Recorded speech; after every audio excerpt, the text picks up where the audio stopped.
¿Qué tal? Dios le bendiga. Quiero compartir con usted este breve mensaje. La palabra de Dios nos dice en el Evangelio según San Juan, capítulo 20 y el versículo 27, así en el nombre de nuestro Señor Jesucristo. Luego dijo a Tomás: pon aquí tu dedo y mira mis manos, y acerca tu mano y métela en mi costado, y no seas incrédulo, sino creyente. Cuando nuestro Señor Jesucristo fue resucitado de los muertos, se apareció a sus discípulos el primer día de la semana, estando los discípulos reunidos, cerradas las puertas, y les dijo: paz a vosotros. Cuando los discípulos le vieron, se llenaron de regocijo y de alegría de que Jesús había resucitado de entre los muertos. En aquella ocasión, cuando él se mostró a los discípulos, no estaba Tomás con ellos. Así que cuando Tomás llegó, los discípulos le dieron la buena nueva: el Maestro ha resucitado, Jesús ha resucitado. Tomás entonces dijo: si no viere sus manos, y no metiere mi dedo en la señal de los clavos, y no metiere mi mano en su costado, no creeré. Pasaron 8 días, y a los 8 días Jesús se volvió a presentar delante de los discípulos, y entonces se dirige a Tomás y le dice estas palabras: pon aquí tu dedo y mira mis manos, y acerca tu mano y métela en mi costado, y no seas incrédulo, sino creyente. Entonces Tomás respondió y dijo: Señor mío y Dios mío. Jesús le dijo: porque me has visto, Tomás, ¿creíste? Bienaventurados todos los que no vieron y creyeron. Me llama la atención cuando Jesús le dice a Tomás: mira mis manos. Quiero meditar con usted en estas palabras. Jesús nos dice: mira mis manos. Yo le he puesto como tema a este breve mensaje: mirando las manos de Cristo. En primer lugar, miremos que están traspasadas por los clavos.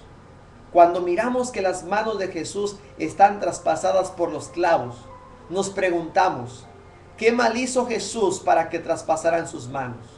En estos tiempos, si hubieran crucificado a Cristo, creo que derechos humanos no le hubiera permitido a la autoridad que clavasen sus manos en la cruz, porque eso no es permitido ni siquiera para los peores criminales, porque se considera como una falta a los derechos humanos, se considera una falta grave que alguien torture, aún ya sea un criminal. Imagínese usted cuando clavaron al Hijo de Dios, qué mal vieron en él para que clavaran aquellos clavos. Cuando vemos las manos de Jesús, él no robó nada, ni tomó lo ajeno, ni tocó algo indebido. Las manos que Jesús tenía las usaba para el bien.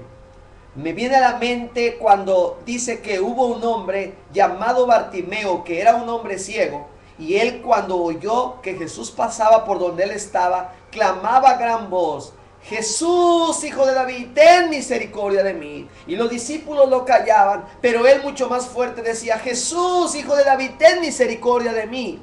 Entonces Jesús, al ver la insistencia de este hombre, mandó a traerle. Y los discípulos le dijeron a aquel ciego: ten fe, que él te llama. Cuando aquel ciego llega delante de Jesús, Jesús le hace una pregunta: ¿qué quieres que te haga?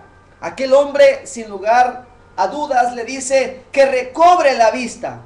Entonces Jesús, extendiendo su mano, tocó a aquel ciego, y al instante aquel hombre pudo ver.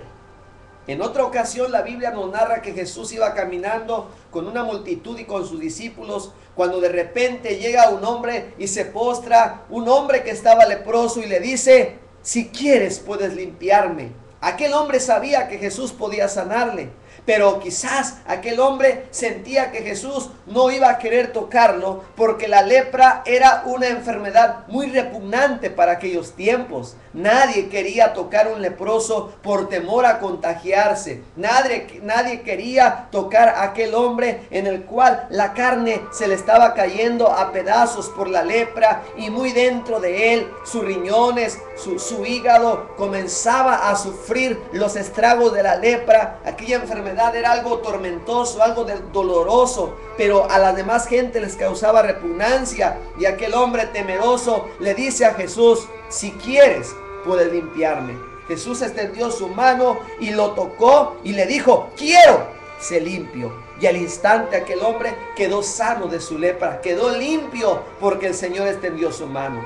Las manos de Jesús fueron las que multiplicaron el pan. Las manos de Jesús fueron las que multiplicaron los peces. Las manos de Jesús fueron las que tocaron a los niños para bendecirlos. Las manos de Jesús fueron las que socorrieron al necesitado, las que salvaron al hombre. El toque de la mano de Dios es lo que cambia, lo que transforma al hombre. Cuando somos tocados con el poder de Dios, somos transformados, porque su mano es la que nos moldea, es la que nos sana. ¿Por qué entonces claváronle los clavos a Jesús en sus manos? ¿Qué mal hizo Jesús para que sus manos fueran horadadas? ¿Qué mal hizo Jesús para que sus manos fueran clavadas en la cruz? Él no hizo ningún mal, pero era necesario que se cumpliese lo que está escrito en el profeta Zacarías, en el capítulo 12, en el versículo 10, que Jesús tenía que ser traspasado. En el libro del profeta Zacarías, capítulo 12, versículo 10, dice así: y derramaré sobre la casa de David y sobre los moradores de Jerusalén espíritu de gracia y de oración, y mirarán a mí, a quien traspasaron, y llorarán como se llora por hijo unigénito, afligiéndose por él como quien se aflige por el primogénito. Dios el Padre habría predestinado que su Hijo muriera crucificado. Jesús estuvo dispuesto a morir en la cruz por nuestros pecados, a derramar su sangre en la cruz del Calvario, y sus manos fueron traspasadas, porque ahí Él estaba llevando nuestras rebeliones, estaba llevando nuestros pecados. En segundo lugar, consideremos también que mirar las manos de Cristo traspasadas es mirar el profundo amor que sintió por nosotros. Cuando Jesús vino a esta tierra, Él sabía a lo que venía, sabía que Él iba a morir por nosotros y que iba a sufrir y que sus manos iban a ser traspasadas, pero Él estuvo dispuesto y Él lo hizo por amor. Lo hizo por amor a ti, lo hizo por amor a mí, porque Él quiso dar su vida en rescate de todos nosotros. Él lo hizo por amor. Quiero contarte una breve historia. En la ciudad de Nuremberg, en Alemania, en el siglo XV vivió un hombre llamado Albrecht Dürer. Este hombre era un relojero. Se dedicaba a su oficio para sostener a 18 hijos. Pero a causa de tener tantos hijos, no podía darles estudio a todos sus hijos. Dos de sus hijos, uno de ellos que también se llamaba igual que el padre, Albrecht Dürer, y el otro hermano de él que se llamaba Albert Dürer, ambos querían estudiar artes. Entonces sabían ellos claramente que con el dinero que ganaba su padre no podrían sostener sus estudios. Así que los dos hicieron un pacto que si uno se iba a trabajar, era para mantener al otro que iba a estudiar. Y cuando este que estaba estudiando terminara sus estudios, iba a hacer lo contrario, iba a trabajar para que ahora el otro se fuera a estudiar. Así que después de un culto dominical, ellos echaron un volado y Albert Dürer perdió en el volado. Así que Albert Dürer se tuvo que ir a trabajar 4 años en las minas, y durante esos 4 años que estuvo en las minas, estuvo sosteniendo a su hermano en sus estudios, a su hermano Albrecht Dürer. Albrecht Dürer entonces comenzó a ganar mucho dinero porque sus obras eran excelentes, aún más que de sus mismos maestros, y comenzó a ganar mucho dinero y tuvo mucha fama. Cuando Albrecht Dürer regresó a casa de sus padres hicieron una fiesta en su honor. Entonces, cuando estaban en la fiesta con grande alegría, se levantó Albrecht Dürer, de que se había graduado. Entonces se levantó, tomó la copa y dijo: yo quiero brindar por mi hermano Albert, porque si estoy ahorita donde estoy, es gracias a que mi hermano sacrificó su vida para que yo pudiera terminar mis estudios. Y entonces Albrecht Dürer tomó la copa y se dirigió a su hermano Albert y le dijo: querido hermano, ahora toca a ti seguir tu sueño. Ahora tú vas a ir a estudiar, mientras que yo voy a sostener tus estudios. Así como tú durante 4 años estuviste pagando mis estudios, ahora yo voy a pagar mis estudios. Entonces Albert comenzó a llorar, comenzó a entristecerse y dijo: querido hermano, es demasiado tarde. Mira mis manos. No hay ningún dedo que no haya sufrido una fractura en las minas. Ya no puedo ahora pintar. Mira mi mano derecha. Está enferma de artritis y ni siquiera puedo levantar la copa para brindar en tu honor. Es demasiado tarde para mí, querido hermano. Ya no puedo ir yo a perseguir mis sueños. Entonces Albert Dürer hizo un cuadro y pintó unas manos, las manos de su hermano. A ese cuadro le llamó Manos, pero el mundo reconoce ese cuadro como Manos Orando. Ese cuadro es muy famoso y está en casi todas las exposiciones del mundo. Aquel hermano le hizo ese cuadro para honrar a su hermano en agradecimiento, que gracias a que esas manos se sacrificaron por él podía estar en el lugar que estaba.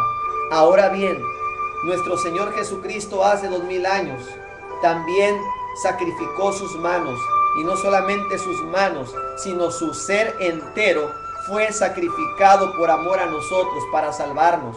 Sus manos no solamente fueron fracturadas, sus manos fueron traspasadas por los clavos, y la sangre comenzó a manar, porque esa sangre estaba cubriendo nuestros pecados, estaba siendo la que iba a cubrir todos nuestros pecados, y Dios estaba perdonando nuestros pecados por la ofrenda que estaba haciendo Jesucristo en la cruz del Calvario por todos nosotros. Ahora, amigo mío, si nosotros vamos a ser librados del infierno para ir al cielo, es gracias a que las manos de Cristo fueron traspasadas. Gracias a que esas manos fueron traspasadas, ahora tú y yo podemos ir a la gloria de Dios, podemos ir a la presencia de Dios. Gracias a esas manos hemos sido librados del infierno y de la condenación. Y viene un tiempo y viene un día en el cual nosotros volveremos a ver a Cristo Jesús y lo vamos a poder reconocer, porque Él vendrá vestido con gloria y esplendor, y tendrá todavía las señales en sus manos. Pues vemos que cuando Jesús resucitó, le dijo a los discípulos: miren mis manos, porque un espíritu no tiene carne y huesos como veis que yo tengo. Cristo verdaderamente resucitó con el mismo cuerpo que murió, pero ahora era un cuerpo glorificado, aleluya. Y entonces Cristo se levantó de la tumba y ascendió a los cielos, y los ángeles le dijeron a los discípulos: varones galileos, este mismo Jesús que ha sido tomado de vosotros, así como le habéis visto ir al cielo, así mismo vendrá. La Biblia dice en el libro del Apocalipsis capítulo 1 y el versículo 7: he aquí que viene con las nubes, y todo ojo le verá, y los que le traspasaron, y todos los linajes de la tierra harán lamentación por él. Sí, amén. En aquel día el mundo se va a lamentar. En aquel día el pueblo judío llorará. ¿Por qué? Porque verán al Hijo de Dios cuando venga en las nubes, y cuando Él traiga en sus manos las marcas de los clavos. Las naciones harán lamentación por Él y llorarán, porque se acordarán que esas manos fueron las que los llamaban al arrepentimiento, al amor de Dios, al perdón, y se acordarán que ellos rechazaron el sacrificio de Cristo y la ofrenda de Cristo. Amigo mío, no rechaces ahora el amor de Cristo. Ahora esas manos que están traspasadas están extendidas, dándote todo su amor, dándote toda su gracia, dándote el perdón y la vida eterna. Cristo está extendiendo sus manos para que tú te salves y tengas vida eterna. Ven a los brazos de Jesús, porque su palabra dice: todo aquel que a mí viene, yo no le echo fuera. El Señor te espera con esos brazos para tocarte, para salvarte y para sanarte y para hacerte ver cuánto Él te ama. No rechaces, porque en aquel día te lamentarás de haber rechazado a Jesús, el Hijo de Dios. Él te ama y te quiere perdonar. Acércate a Dios, acércate a Jesucristo, porque Él te quiere salvar. Y si sus manos fueron traspasadas, fue por salvarte a ti y por salvarme a mí. Que Dios te bendiga, que Dios te guarde y el Señor sea contigo.